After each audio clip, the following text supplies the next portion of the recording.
Good morning. I have to do a quick video today because I am off and running to a breastfeeding conference. I know you guys are jealous.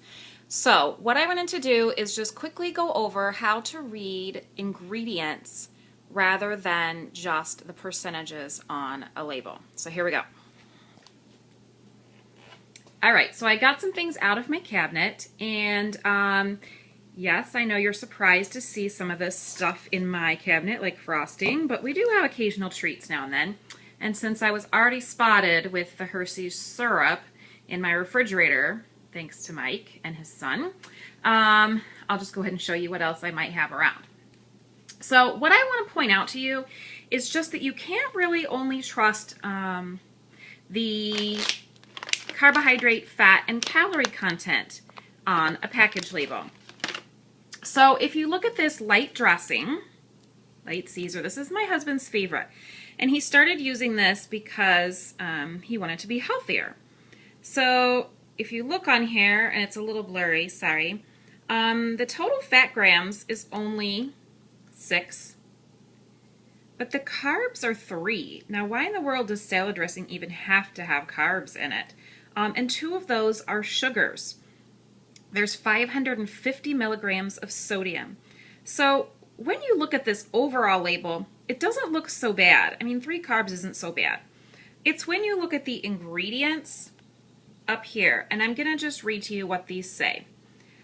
You know that when you look at the ingredient label, they are listed in order of the most of the ingredient that's in. So the first thing that's listed is water. So there's more water in this salad dressing than anything else. Next is distilled vinegar, so that's not too bad. And then there's some vegetable oil, and then some cider vinegar. But the very next thing on the list is high fructose corn syrup. Ew.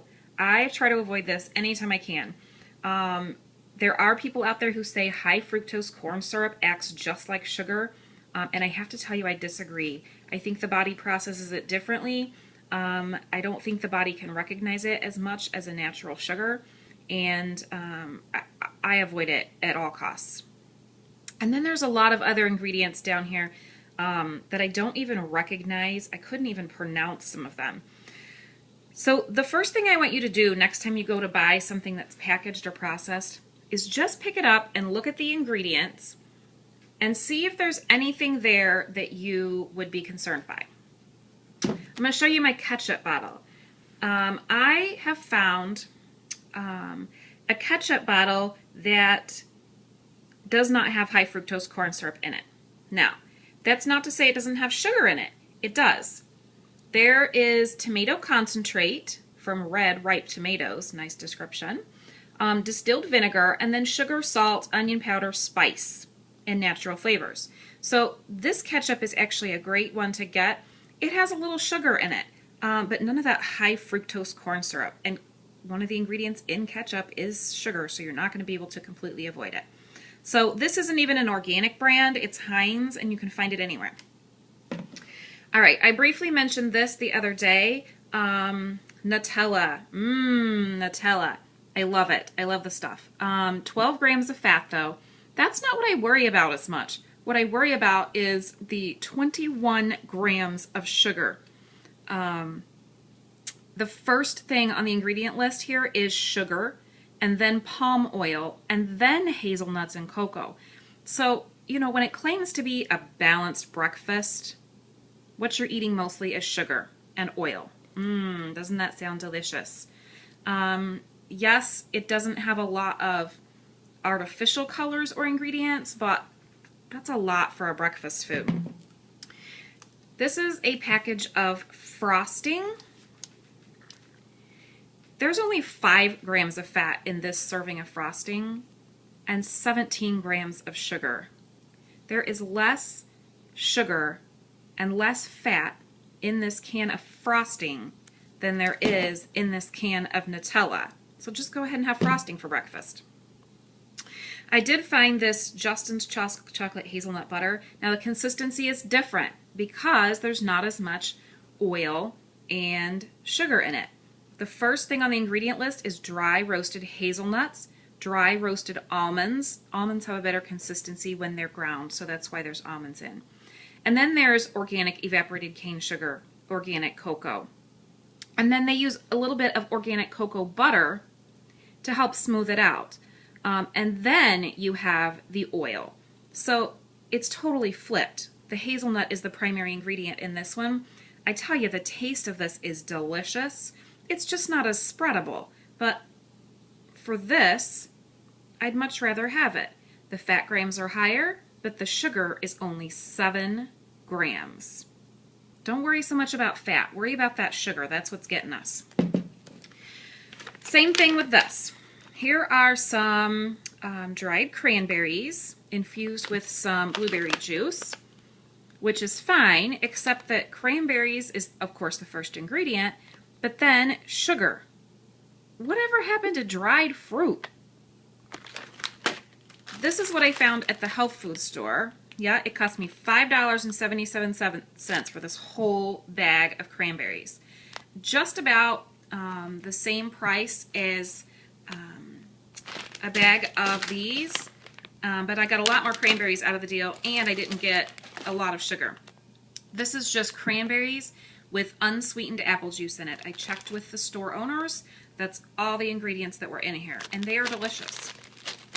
All right, so let's look at peanut butter. I don't even buy the regular peanut butter brands anymore, so I don't have one to compare it to, but if you have peanut butter at your house, go look at the ingredients.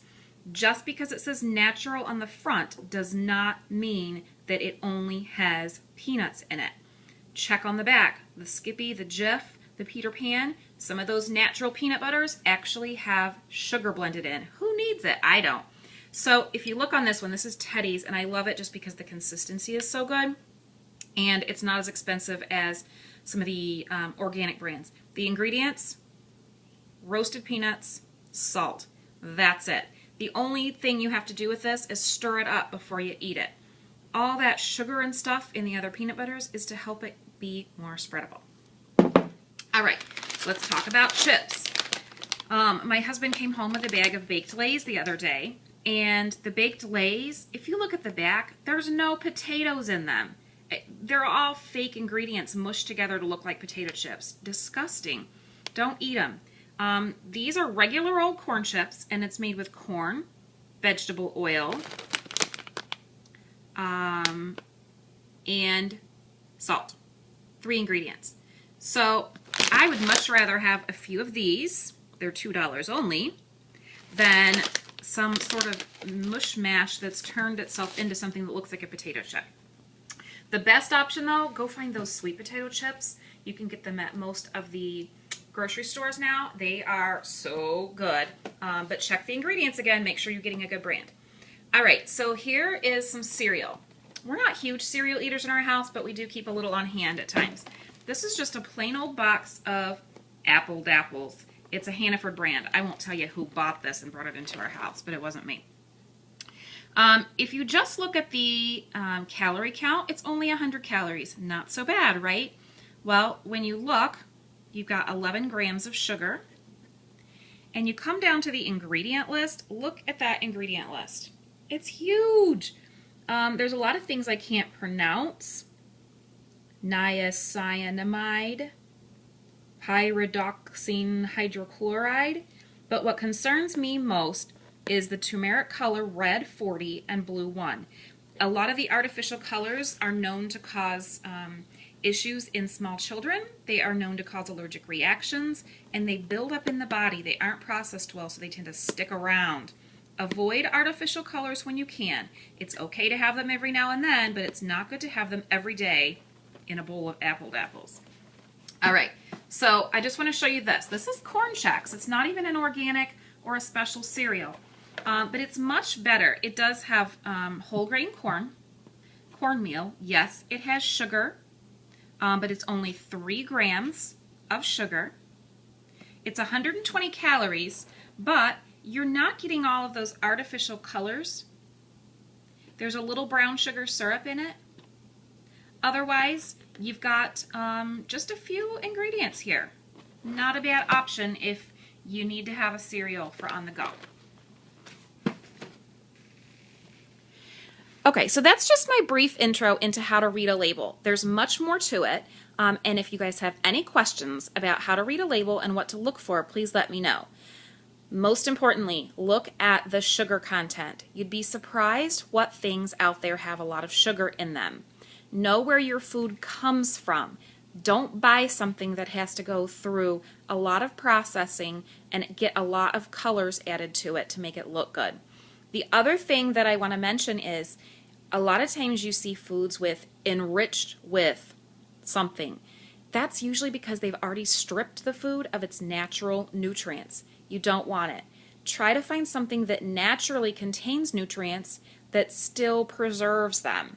So if you're seeing a bread that has to be enriched with vitamins and folic acid, not as good of an option as something that already has natural folic acid and vitamins in it.